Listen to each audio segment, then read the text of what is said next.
Thomas M. Dyke has retired. Welcome aboard. We're about to bring you a story based upon an actual incident which occurred during World War II. But for reasons which will become obvious, we're going to change the names of the submarine and the men who sailed her. For this is the story of a submarine that was almost lost because of a man who had too much courage.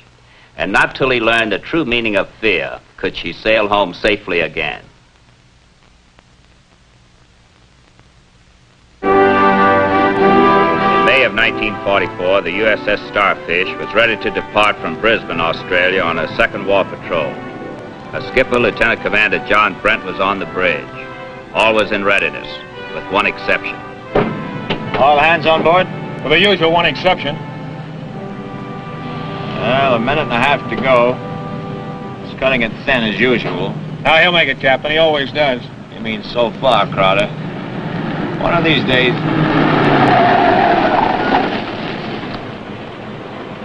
Well, see, I told you, Captain. That's his girl's car.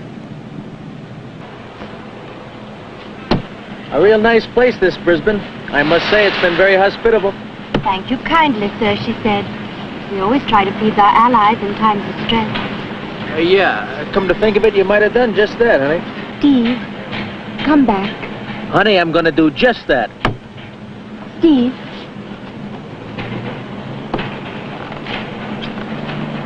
Take care of yourself, see? Huh?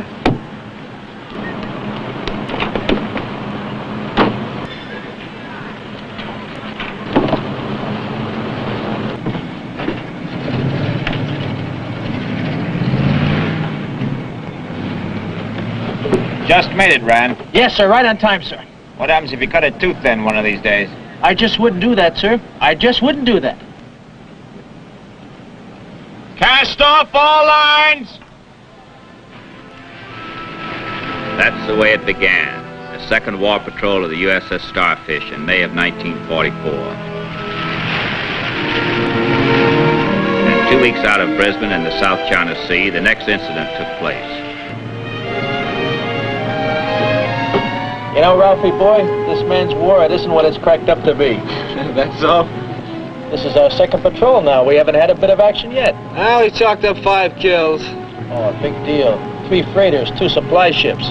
It's no fun shooting at something that doesn't shoot back. A job to keep hitting that Japanese shipping. Not to take any unnecessary chances that could... Plane out the starboard bow! Clear the bridge! Dive! Dive! Look out down. Come on, Steve. Rand up there? Yes, sir. Depth. 23 feet. 24 feet. Rand! 25 feet.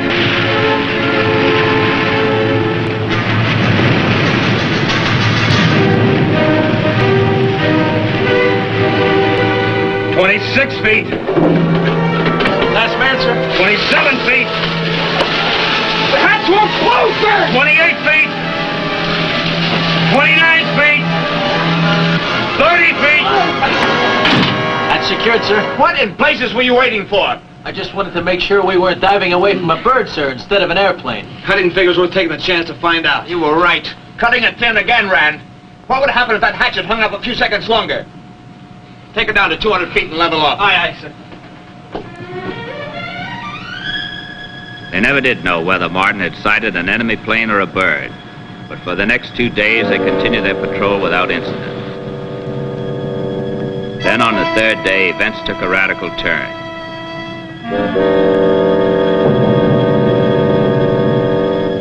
Bearing. Mark. 318. Set. What do we got, Captain? Looks like a tanker with a destroyer escort.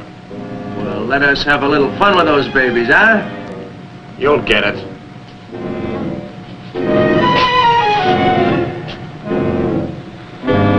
Silently, determinedly, the Starfish moved in on her target.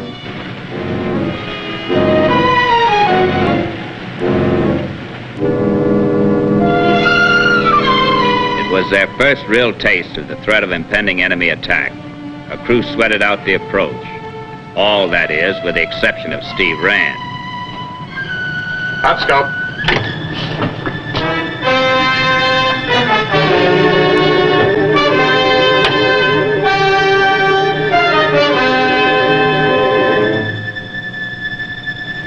Fire!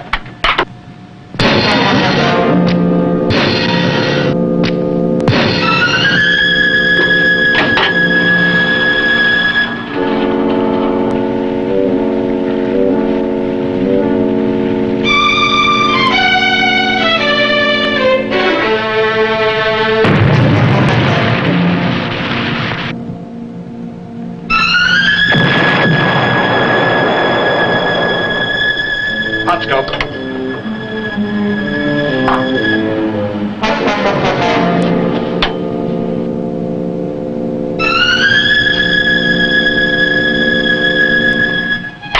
Left full rudder, all ahead flank.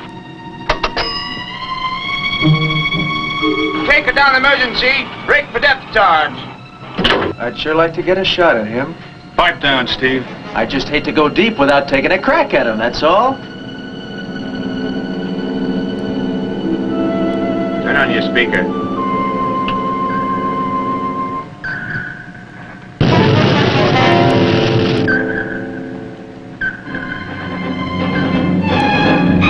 The Starfish dove to maximum depth, leveled off, and reduced speed to run as silently as possible. The enemy was determined and tenacious. The depth charge pattern efficient, deadly, and prolonged.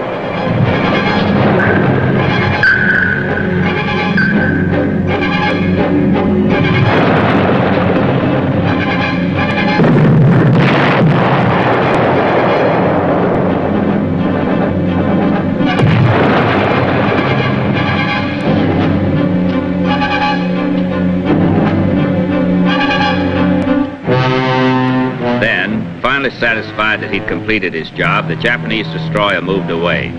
But the Starfish and its men continued to sweat it out, not yet daring to move, not yet daring to surface. What, is it getting a little too rough for you, Ralphie boy?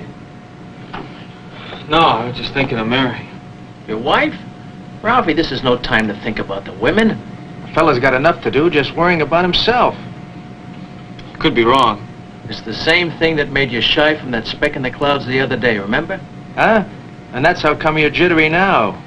Look, kid, if you don't cut it out, you're gonna end up being just plain scared. I am? You're kidding. Why? I don't want to be stuck at the bottom of the China Sea for the rest of eternity. Who does, kid? You just gotta figure the other guy is gonna get it, not you. No, I don't know. And my thinking of marrying, not wanting to take chances, some cockeyed way, it kind of helps me being a little afraid. Well, like I'm... Well, part of the rest of these guys might feel that way, too. Man, you kind of lost me on that one. Haven't you ever been afraid? No. Might be better if you had. A man who isn't a little scared can get careless, Rand. He can cut it a little too thin. All right, who's got the watch when we surface? Me and Martin, sir? All right, let's take her up.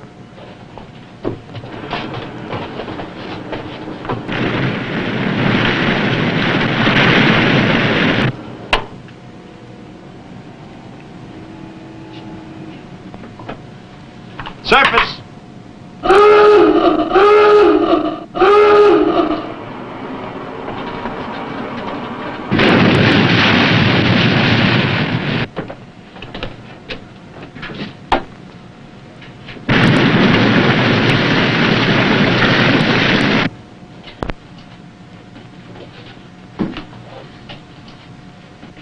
All right, crack the hatch. Pressure 1/2 inch. Open the hatch.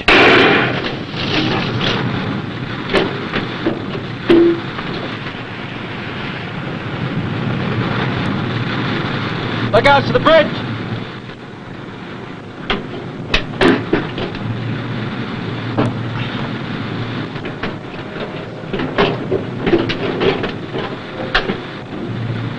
It's kind of thin again, isn't it, Steve? You didn't have much of a chance to check around. It's plenty overcast, kid. It doesn't take much time to see if anything's close enough to... Clear the bridge! Clear the bridge! Dive! Dive! Come on, kid. Let's go. Wait! Wait!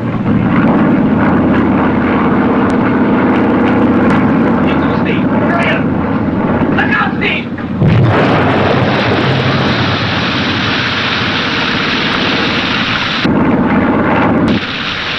Come on, Ralphie, boy, we only got a few seconds. Ralphie! Hey, Martin, turn, give me a hand!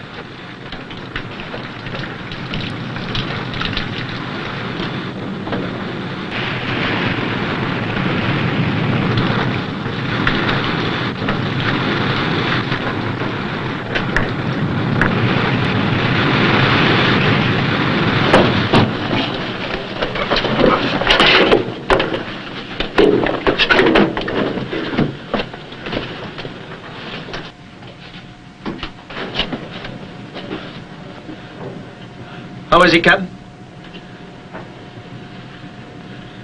You won't have to worry about being afraid anymore. Why did you do it, Ralphie? Why?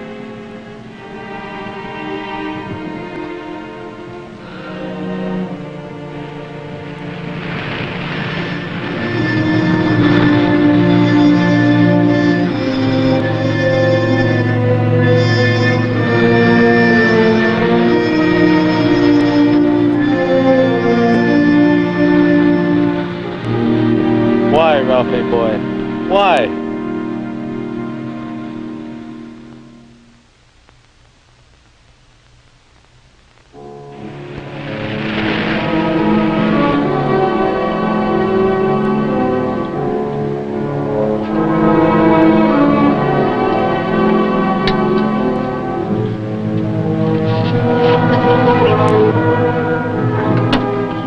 Look like you got something on your mind, Steve. Yes, I have. Look, why did he do it, Captain? Martin? Mm-hmm. I can't figure it out. He was scared. He wanted to get home to his wife. He could have got down through that hatch, but he didn't do it. Why? Well, you'll have to come up with the answer to that one yourself, Steve. You better do it soon. You called those lookouts to the bridge pretty fast. Maybe you were cutting it too close again. You know how overcast it was, Captain. I said maybe. I don't really know. But one thing I do know, you're not grown up enough to know what fear is. In my book, that means you don't know your responsibility to others. And without that, you're no submariner.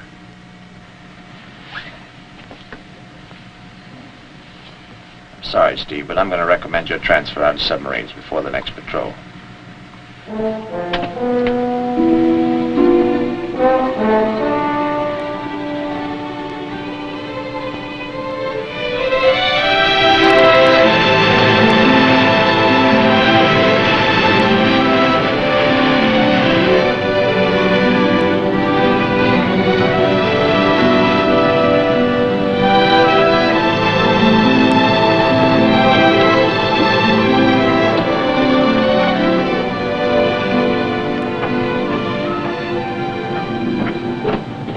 Sir, I'd like to get permission from you to get married. All right. Good luck to you. Thank you, sir. I'd also like to ask another favor of you, if you don't mind. What's that? Well, I'd like to be the first man from the Starfish to talk with Ralph Martin's widow, sir. They lived right here in Brisbane. Permission granted. Thank you, sir.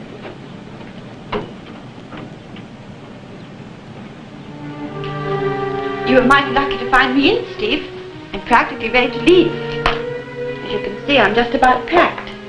It was fortunate you found me in as you did. I'm sorry if I interrupted you, Mary. I just wanted to tell you about Ralph. It was awfully nice of you to do so, Steve. I think I have the picture quite clearly in mind. Well, I think I have everything. These are furnished things, you know. Ralph and I moved in here right after our honeymoon. Well, it is sometimes hard to remember what belongs to the owner and what belongs to oneself. Mary, I hope I made myself clear when I told you how very sorry I am about your husband. Please, Steve, don't give it a second thought. We all know what war is. We have to learn to expect things like this. Well, That's that. I didn't make myself clear at all. Look, the only thing I can tell you is that your husband was just about the bravest man I've ever known. Well, naturally, I'm delighted to hear that. Of course, I always knew it about Ralph. How brave and courageous and daring. I guess every wife likes to believe that about her husband. But I always knew it about Ralph. No, he wasn't brave, Steve. He was just a man. I remember how frightened I was the night before he sailed. Until he took me in his arms and told me how frightened he was, too. Mary, he was just... And the two of us like a couple of scared kids. But you know something, Steve? We found strength and courage out of knowing that we were both afraid. And still could do what had to be done.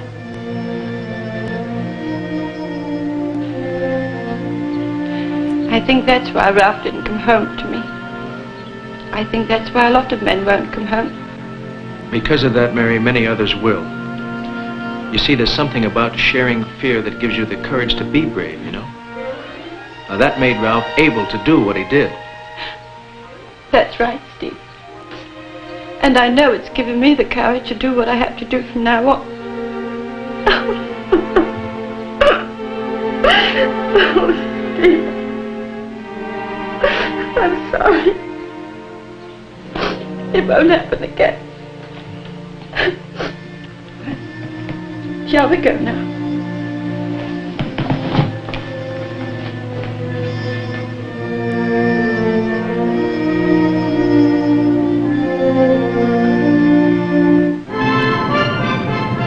In August of 1944, the USS Starfish made ready to shove off on a third war patrol.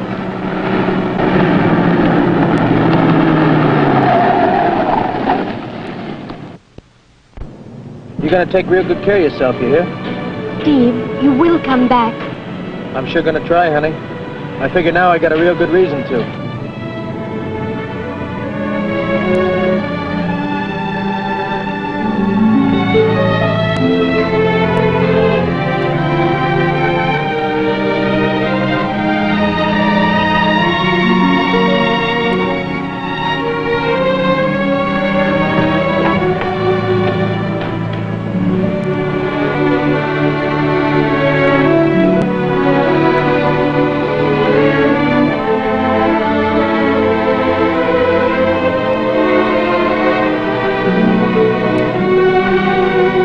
Sorry your recommendation for my transfer didn't go through in time, Captain.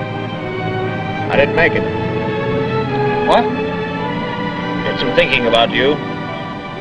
Talked to a couple of women. Women? Your wife, Martin's widow.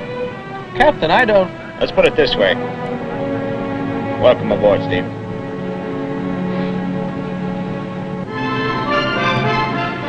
Starfish got underway for her third war patrol. She had orders to join a wolf pack of submarines patrolling the South China Sea.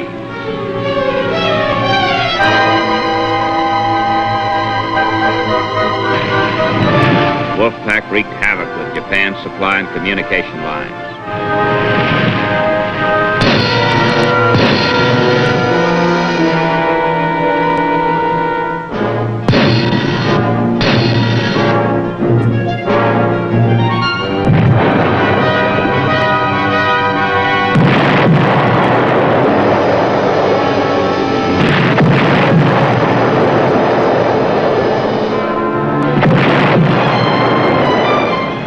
Struck back, hard, vicious, determined.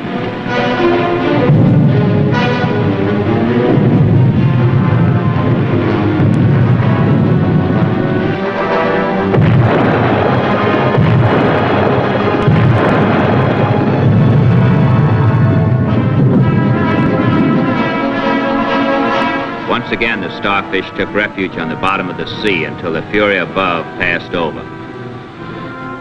All right, men, we're going to have to disturb this little rest of yours. The batteries are getting low. Let's take her up. I've got the watch when we surface, Captain. Very well, Steve.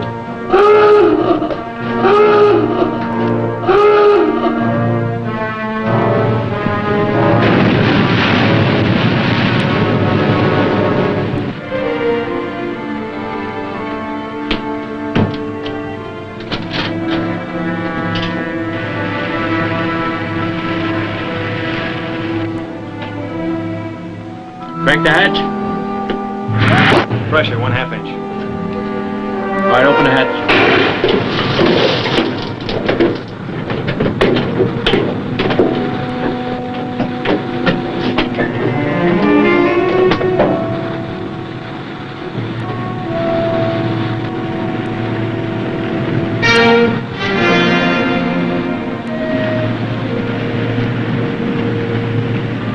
Look out for the bridge.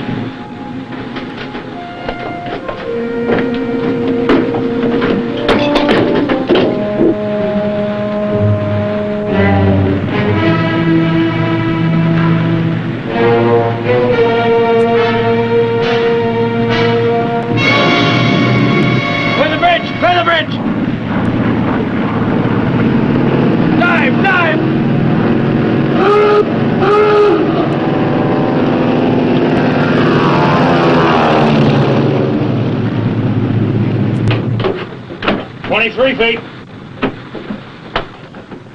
24 feet. 25 feet.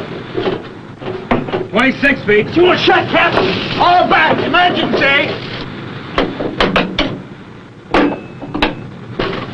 All right! Wait! Go to downstairs! I got it, Captain. Can't stop her. Going past 75 feet. No chance. Steve, up! He hasn't got a prayer. Going past 80 feet. He can't possibly. He did it. Close it from top side. He saved us.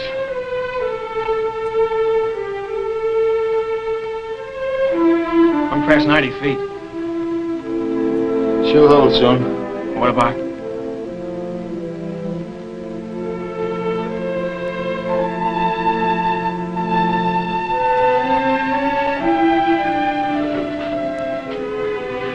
All compartments report.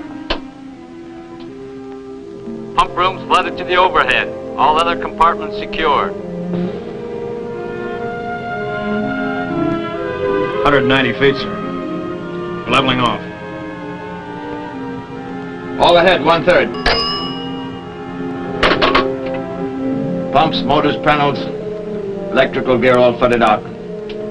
The Starfish is still sound. We can hand operate it safely back to Brisbane. There's one thing I know. What Steve did for Martin's widow, I guess now I can do for Steve's.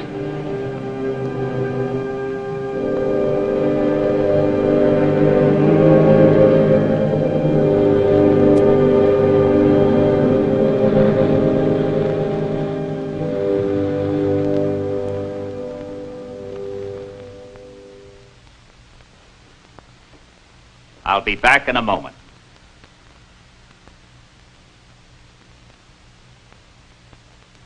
And there you have it, the story of the USS Starfish and the man who enabled her to come home because he had finally learned the meaning of fear and the responsibility a man has to his shipmates. The Navy Cross was awarded posthumously to the widow of the man we've called Lieutenant Steve Rand. But there is a deeper, a greater meaning to this story than the medal. It has to do with the hearts of men, with the countless true values of living that are learned when survival itself is in the balance. Thanks for being with us. I hope you will join us again when we bring you another authentic story about the silent service. Take her down and up goodbye through the deep blue underneath the ocean sun. We'll control the oceans wide. Come down, down underneath the sea. Safe and close, we'll pass the word in the future's yet to be.